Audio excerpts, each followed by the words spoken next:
Hi hello ನಮಸ್ಕಾರ ಸ್ನೇಹಿತರೆ. ಇಲ್ಲಿ ನಾಗಪಂಚಮಿ ದಿನ ನಿಜವಾಗ್ಲೂ ಕೂಡ ನಾಗ ಬಂದದ್ದೆ ಶ್ರವಣ್ಗೂ ಅಜಿತ್ಗೂ ಕಚ್ಚೋಕೆ ಮುಂದಾಗ್ಬಿಡ್ತಾ. ಈ ಕಡೆ ಭೂಮಿ ಧೈರ್ಯವಾಗಿ ನಾಗಪ್ಪನ ಬೇಡಿ ನಾಗಪ್ಪನ ಹಿಡಿದು ಎಲ್ಲರ ಜೀವ ಕಾಪಾಡೋಕೆ ಮುಂದಾದ್ಲ, ಅಥವಾ ಏನೋ ಮಾಡೋಕ್ಕೆ ಹೋಗಿ ಇನ್ನೇನೋ ಆಗಿ ಅದಕ್ಕೆ ಅವಳೇ ಬಲಿಪಶು ಆಗಿಬಿಟ್ಲ. ಏನಾಯಿತು, ಏನು ಕತೆ, ಇದು ಎಲ್ಲವನ್ನ ಕೂಡ ತಿಳ್ಕೊಬೇಕು ಅಂದರೆ ಈಗಲೇ ನಮ್ಮ ಈ ಚಾನಲ್ನ ಸಬ್ಸ್ಕ್ರೈಬ್ ಮಾಡಿ, ಹಾಗೆ ಒಂದು ವಿಡಿಯೋವನ್ನು ಪೂರ್ತಿಯಾಗಿ ನೋಡೋದನ್ನು ಯಾವುದೇ ಕಾರಣಕ್ಕೂ ಕೂಡ ಮರಿಬೇಡಿ.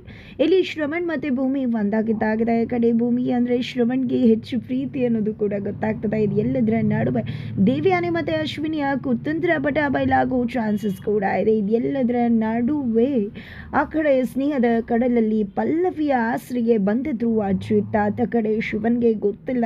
ಇಲ್ಲಿ ಪಲ್ಲವಿ ಅಜಿತ್ಗೆ ಆ ಒಂದು ಹುಡುಗನ ಒಂದು ಜಾತಕವನ್ನ ಕೊಟ್ಟಿದ್ಲು. ಯಾಕಂದ್ರೆ ಅವಳಿಗೆ ಡೌಟ್ ಬಂದಿತ್ತು. ಆ ಒಂದು ಡೌಟನ್ನ ಕ್ಲಾರಿಫೈ ಮಾಡ್ಕೋಬೇಕಾಗಿತ್ತು. ಜೊತೆಗೆ ಆ ಒಂದು ಮದುವೆಯಲ್ಲಿ ಸೌಮ್ಯ ಬದುಕು ಹಾಳಾಗಬಾರ್ದಿತ್ತು. ತನ್ನಂತ ಬದುಕು ಸೌಮ್ಯಗೆ ಕೂಡ ಬರಬಾರ್ದು ಅನ್ನೋ ಒಂದು ಕಾರಣಕ್ಕೆ ಪಲ್ಲವಿ ಅಜಿತ್ನ ಸಹಾಯವನ್ನ ಕೋರಿದ್ಲು. ಅಜಿತ್ ಕೂಡ ಒಂದು ಅಣ್ಣನ ಸ್ಥಾನದಲ್ಲಿ ನಿಂತು ಆ ಒಂದು ಸೌಮ್ಯಗೆ ನಿಜವಾಗ್ಲೂ ಒಂದು ಒಳ್ಳೆಯ ಬದುಕು ಸಿಗಬೇಕು ಅಂತ ಹೇಳಿ ಕಾಳಜಿಯಿಂದಾಗಿ ಆ ಹುಡುಗನ ಬಗ್ಗೆ ವಿಚಾರಣೆ ಕೂಡ ನಡೆಸಿದ್ರು.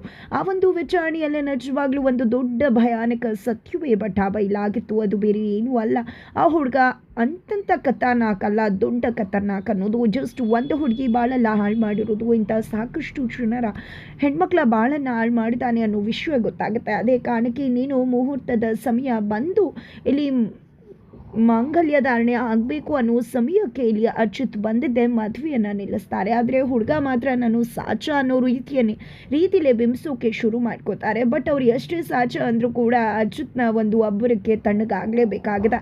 ಇಲ್ಲಿ ಅಜಿತ್ ರೈಟ್ ಹ್ಯಾಂಡ್ ಆಗಿ ಹಿಡ್ದಾಕಿದ್ದಾರೆ ಆ ಹುಡುಗನ. ಜೊತೆಗೆ ವಿಡಿಯೋ ಕೂಡ ಸಾಕ್ಷಿ ಇದೆ, ಅದು ಎಲ್ಲವನ್ನ ಕೂಡ ನೋಡಿದ್ದೆ. ಇಡೀ ಮನೆ ಬೆಚ್ಚ ಬೀಳುತ್ತೆ. ಅದರ ಜೊತೆಗೆ ಇಲ್ಲಿ ಶಿವನ ಅಮ್ಮ ಅಂತೂ ನಿಜವಾಗ್ಲೂ ಆತಂಕಕ್ಕೆ ಒಳಗಾಗ್ತಾರೆ. ಇದು ಎಲ್ಲದಕ್ಕೂ ಕೂಡ ಕಾರಣ ಪಲ್ಲವಿ ಅವರೇ ನನಗೆ ಅವನ ಬಗ್ಗೆ ಇನ್ಫಾರ್ಮೇಷನ್ಸ್ನ ಕೊಟ್ಟು ಇನ್ವೆಸ್ಟಿಗೇಟ್ ಮಾಡಬೇಕು ಅಂತ ಹೇಳಿದ್ದು. ಇವತ್ತು ಸೌಮ್ಯ ಬದುಕು ಸರಿ ಹೋಗಿದೆ ಅಂದರೆ ಅದಕ್ಕೆ ಕಾರಣ ಪಲ್ಲವಿ ಅಂತ ಹೇಳಿ ಅಜಿತ್ ಹೇಳ್ತಾರೆ. ಅದ ಕಡೆ ಆ ಹುಡುಗ ನಾನು ಸಾಚ ಅಂತಿದ್ದಾಗಲೇ ಕಪ್ಪಾಳಕ್ಕೊಂದು ಬಾರಿಸ್ತಾಳೆ ಸೌಮ್ಯ. ಜೊತೆಗೆ ಈತ ಕಡೆ ಅವ್ರ ತಂದೆ ತಾಯಿ ಮುಖಾಂತರ ಬುದ್ಧಿ ಹೇಳ್ಸೋಣ ಹುಡುಗಂಗೆ ಅಂದರೆ ಅವನಿಗೆ ಸಾಥ್ ಕೊಟ್ಟಿರೋದೇ ಅಪ್ಪ ಅಮ್ಮ ಅನ್ನೋ ವಿಷಯ ಕೂಡ ಗೊತ್ತಾಗತ್ತೆ. ಜೊತೆಗೆ ಎಲ್ಲದರ ನಡುವೆ ಭೂಮಿ ಮತ್ತು ತಾನು ಇಬ್ಬರು ಕೂಡ ಮಗಳಿದ್ದಂತೆ. ನಿಮ್ಗೆ ಏನೇ ಕಷ್ಟ ಬಂದರೂ ಕೂಡ ನಮ್ಮನ್ನು ಕರೀರಿ, ಒಂದು ಕ್ಷಣಕ್ಕೆ ಬರ್ತೀವಿ ಅಂತ ಕೂಡ ಹೇಳ್ತಾರೆ. ಇದು ಯಾವುದು ಕೂಡ ಶಿವಂಗೆ ಗೊತ್ತಾಗೋದಿಲ್ಲ. ಶಿವಂಗೆ ಗೊತ್ತಾದರೆ ಖಂಡಿತ ಹುಡುಗನ ಕತೆ ಅಂತೂ ತಿಥಿ ಆಗೋದಂತೂ ಗ್ಯಾರಂಟಿ. ಆದರೂ ಒಳಗಡೆನೆ ಕರ್ಕೊಂಡು ಹೋಗ್ಬೇಡಿ ಅಂತ ಹೇಳಿ ಇಲ್ಲಿ ಅಜಿತ್ಗೆ ಪಲ್ಲವಿ ಹೇಳ್ತಾರೆ. ಇದೆಲ್ಲದರ ನಡುವೆ ಪಲ್ಲವಿ ಜೊತೆ ನಿಂತು ನಾನು ಅವಳ ಬದುಕನ್ನು ಸರಿಪಡಿಸ್ತೀನಿ, ಅವಳಿಗೆ ಡಿವೋರ್ಸ್ ಕೊಡಿಸ್ತೀನಿ ಅಂತ ಶಿವನ ಅಮ್ಮ ಕೂಡ ಮಾತು ಕೊಡ್ತಿದ್ದಾರೆ ಪಲ್ಲವಿಗೆ. ನಿಜವಾಗ್ಲೂ ಪಲ್ಲವಿಯಿಂದ ಈ ಮನೆಗೆ ಬಂದ ಮೇಲೆ ತುಂಬಾ ಅಡೆತಡೆಗಳಾಗ್ತದೆ ಅಂತ ಹೇಳಿ ಅವ್ರ ಮಗಳು ಹೇಳ್ತಿದ್ರು. ಅವ್ರ ಮಗಳಿಗೂ ಕೂಡ ತರಾಟೆ ತಗೊಂಡು ನೋಡಿದ್ಯಾ, ಇವತ್ತು ಸೌಮ್ಯನ ಬದುಕು ಸರಿ ಹೋಗಿದೆ ಅಂದರೆ ಅದಕ್ಕೆ ಕಾರಣ ಪಲ್ಲವಿ ಅಂತ ಕೂಡ ಶಿವನ ತಾಯಿ ಹೇಳ್ತಾರೆ. ಇದು ಎಲ್ಲದರ ನಡುವೆ ಸಂಗೀತ ಅವ್ರು ಕೂಡ ಯೋಚನೆ ಮಾಡಬೇಡ, ಸೌಮ್ಯಗೆ ಒಂದು ಒಳ್ಳೆ ಹುಡುಗನ ನೋಡಿ ನಾವೇ ಮದುವೆ ಮಾಡೋಣ ಅಂತ ಕೂಡ ಹೇಳ್ತಾರೆ. ಈ ಕಡೆ ಲಾಯರ್ ಅಣ್ಣಂಗೂ ಕೂಡ ಅಜಿತ್ ಪಲ್ಲವಿ ಅವ್ರಿಗೆ ಡಿವೋರ್ಸ್ ಕೊಡಿಸೋದ್ರ ಬಗ್ಗೆ ನೀನು ಸ್ವಲ್ಪ ಯೋಚನೆ ಮಾಡಬೇಕು ಅಂತ ಹೇಳಿದಾಗ, ಖಂಡಿತವಾಗ್ಲೂ ನನಗೆ ಬರೋದಾದರೆ ಖಂಡಿತ ನಾನೇ ಕೊಡಿಸ್ತೀನಿ. ನನ್ನ ಫ್ರೆಂಡ್ ಒಬ್ಬರು ಇದ್ದಾರೆ, ಅವ್ರ ಹತ್ರ ಈ ವಿಷಯನ ಮಾತಾಡ್ತೀನಿ, ಖಂಡಿತ ಅವ್ರ ಹತ್ರ ಮಾತಾಡಿ ಪಲ್ಲವಿಗೆ ಡಿವೋರ್ಸ್ ಕೊಡಿಸ್ತೀನಿ ಅಂತ ಹೇಳಿ ಸತ್ಯನ ಕೂಡ ಹೇಳಿದ್ದಾರೆ. ಖಂಡಿತ ಈ ಒಂದು ಡಿವೋರ್ಸ್ ಕೊಡಿಸೋ ಹೋರಾಟದಲ್ಲಿ ನಾನು ಪಲ್ಲವಿ ಜೊತೆ ನಿಂತು ಅವಳಿಗೆ ಡಿವೋರ್ಸ್ ಕೊಡಿಸ್ತೀನಿ, ಎಷ್ಟೇ ಕಷ್ಟ ಆದರೂ ಪರವಾಗಿಲ್ಲ, ಎಷ್ಟೇ ಅಡೆತಡೆ ಆದರೂ ಪರವಾಗಿಲ್ಲ ಅಂತ ಹೇಳಿ ಶಿವನ ಅಮ್ಮ ಕೂಡ ಹೇಳ್ತಾರೆ. ಎಲ್ಲದರ ನಡುವೆ ಪಲ್ಲವಿಗೆ ಅಚ್ಯುತ್ ಮತ್ತು ಭೂಮಿ ನಿಮ್ಮ ಜೊತೆ ನಾವು ಯಾವಾಗಲೂ ಇರ್ತೀವಿ ಅಂತ ಮಾತು ಕೊಟ್ಟು ಅಲ್ಲಿಂದ ಇಡೀ ಕುಟುಂಬ ತಮ್ಮ ಮನೆ ಕಡೆ ಬರುತ್ತೆ. ಈ ಕಡೆ ಮನೆಗೆ ಬರ್ತದಾಗೆ ಆಲ್ರೆಡಿ ಮತ್ತೆ ಶುರುವಾಗ್ತದೆ ದೇವಿಯಾನಿ ಅಶ್ವಿನಿಯ ಕಾಟ ಭೂಮಿ ಮತ್ತು ಅಚ್ಯುತ್ಗೆ. ಇಲ್ಲಿ ಅಚ್ಯುತ್ ಮತ್ತು ಭೂಮಿಯ ಇಬ್ಬರ ನಡುವಿನ ಬಾಂಧವ್ಯ ಮತ್ತಷ್ಟು ಗಟ್ಟಿಯಾಗಿದೆ, ಮತ್ತಷ್ಟು ಹತ್ತಿರವಾಗಿದ್ದಾರೆ. ಇದೆಲ್ಲದರ ನಡುವೆ ಶ್ರವಣ್ ಅವ್ರಿಗಂತೂ ಮಗಳ ಮೇಲೆ ಎಲ್ಲಿಲ್ಲದ ಪ್ರೀತಿ ವ್ಯಾಮೋಹ ಉಕ್ಕಿ ಹರಿಯುತ್ತಾ ಇದೆ ಭೂಮಿ ಮೇಲೆ.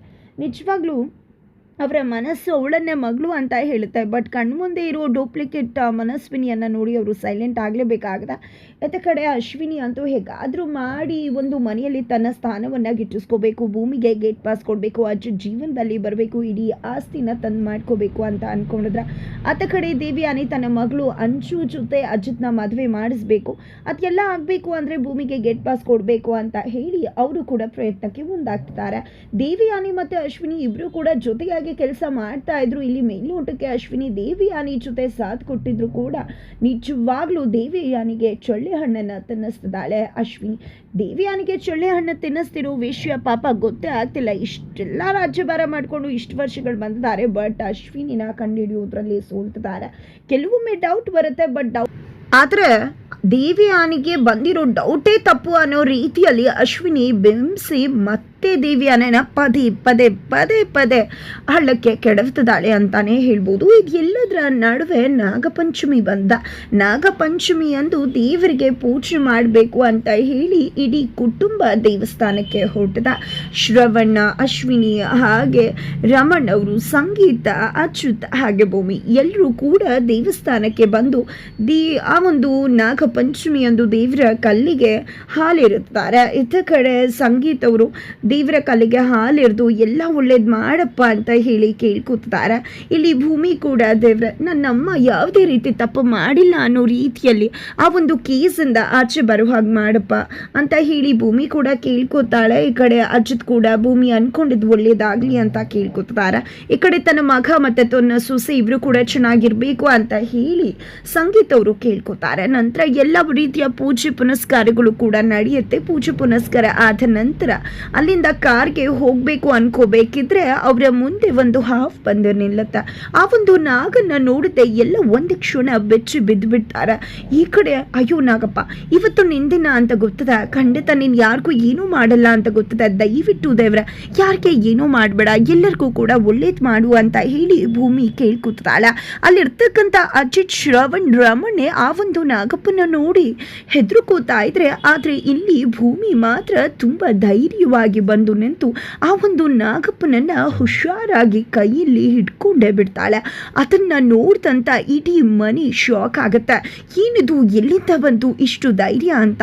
ಕೊನೆಗೂ ನಾಗಪ್ಪ ದೇವರಿಗೆ ಕೈ ಮುಗ್ದದೆ ಇಲ್ಲಿ ನಾಗದೇವತೆಯ ಅವತಾರವನ್ನು ತಾಳು ರೀತಿಯಲ್ಲಿ ಭೂಮಿ ನಿಜವಾಗ್ಲೂ ಕೂಡ ಎಲ್ಲರನ್ನ ಸೇವ್ ಮಾಡ್ತಾಳೆ ಅಂತಾನೆ ಹೇಳ್ಬೋದು.